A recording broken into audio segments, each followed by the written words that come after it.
Scary Short Story 13. My Grandfather's Basement. My grandfather, a man of few words, had one story that he shared only on rare occasions. It was a story from his childhood, about a time when he lived in an old house with a basement that had something in it that terrified him from the very first day that he and his parents moved in. The house was in a quiet town. It had tall windows and a sprawling front door. It had a big yard that my grandfather loved to play in. Inside the house, though, was a different story. It gave off a creepy vibe, he would say, a vibe that would reach a fever pitch in the basement. He didn't like it down there at all, and would avoid it at all costs. He used to describe how the house, particularly the basement, always seemed to have a presence. He always felt like he was being watched.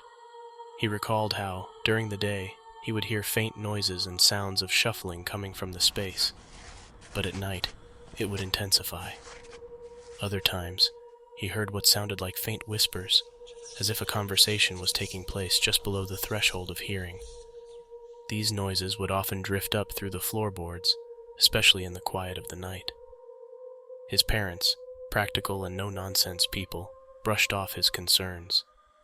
They attributed the noises to the natural settling of an old house or rodents scurrying around in the walls. But my grandfather knew it was something else, and whatever it was, he didn't believe that it was friendly. The dread of the basement grew with each passing day that they lived in that house.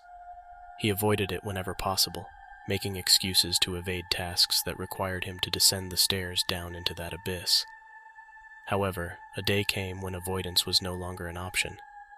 His mother, unaware of his growing fear, asked him to fetch a box of items from the basement. As he had done so many times, he made excuses for why he couldn't. His mother, though, had had enough. "Get down there and get that box," she said, "and knock it off with all this foolishness." Reluctantly, he approached the basement door. The simple act of turning the knob felt like an insurmountable challenge.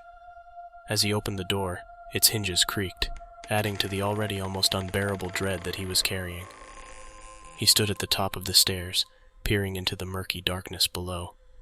It was cold and eerie down there, and the dim light did little to calm his fears.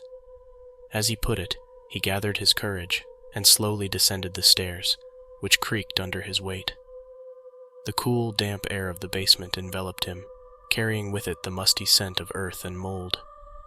At the bottom, he scanned back and forth, looking for the box. It was then that he noticed something in the corner of his eye. As he looked over, he saw a shape, a shadowy figure that seemed to be both there and not there at the same time. It was human in form, but blurred at the edges. As best as he could describe it, it was a floating mass of black. It was like a shadow, but not quite a shadow. The figure seemed to pulsate gently and rhythmically, he said, almost like it was breathing. At first, he was paralyzed with fear. He stood there, just staring at it. A terror ripped through him as he stood there, realizing that he was not alone, realizing that something was sharing the basement with him. The figure remained motionless, except for that subtle, almost imperceptible movement. He couldn't tell if it was looking at him, for it had no discernible features, just a dark, empty silhouette. Finally snapping out of it, my grandfather turned and ran, tripping over his own feet as he tried to make his way up the stairs.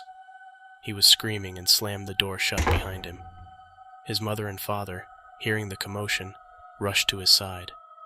They had never seen their son in such a state. His eyes were wide with terror, his small body trembling, his breath coming in ragged gasps. "What on earth is wrong?" his mother asked, her hands trying to steady his shaking. "There's something down there," my grandfather managed to choke out, pointing a shaky finger towards the basement door. His father, skeptical but concerned for his son's obvious distress, went to investigate. He descended the stairs with the confidence of a man entering his own domain. When he returned, he did so with a puzzled look on his face. "There's nothing there, son," he said to my grandfather. Though he found nothing out of place, he couldn't deny that my grandfather had seen something down there. From that day forward, my grandfather refused to enter the basement again, adamant in his fear despite his parents' disbelief. Eventually, they moved from that house, but the memory of the basement and its shadowy inhabitant stayed with him for the rest of his life. Years later, He recounted that he believed that what he saw that day in the basement was something beyond normal understanding, a presence that defied explanation. To me as a child, the story was a thrilling and terrifying glimpse into the unknown. Even now, as an adult, I find myself wondering about the mysteries that lie hidden in dark corners, just out of sight, lurking below.